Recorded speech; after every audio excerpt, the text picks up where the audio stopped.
In this video, I'm about to show you how to lip sync with HeyGen AI. First, head to the official HeyGen website on your web browser. Then, sign up or log in into your account on HeyGen. Then, navigate to the home page of your account by clicking on Home shown on the left side. Now, you'll see the video translation option on the top.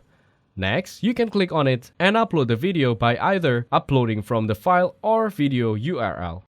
After adding the video, hit the Create New Translation button.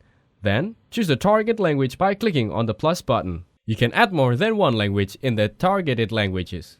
Here, choose the number of speaker and brand choice according to your preference. Now, hit the Submit button and it'll show you the translated video.